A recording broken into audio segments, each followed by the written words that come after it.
BNP কেন্দ্রীয় নেতা জামাল শরীফ হিরুর মৃত্যুতে শরীয়তপুরের নড়িয়ায় শোক সভা অনুষ্ঠিত হয়েছে।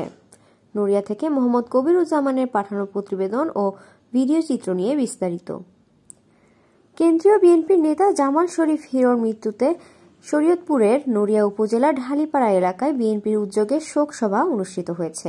নড়িয়ার কৃতি সন্তান অ্যাডভোকেট জামাল শরীফ হিরু বিএনপির কেন্দ্রীয় নির্বাহী কমিটির সদস্য ও শরীয়তপুর জেলা বিএনপির সাবেক সভাপতি। 19 ডিসেম্বর বৃহস্পতিবার অনুষ্ঠিত শোক সভায় বিএনপি অঙ্গ সংগঠনের নেতৃবৃন্দ উপস্থিত ছিলেন।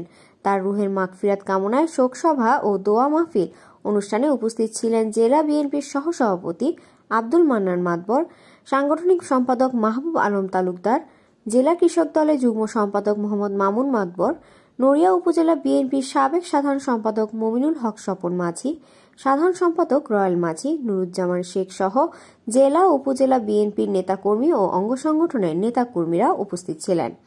পরে নেতাকর্মীদের মাঝে তবারক বিতরণ করা হয়।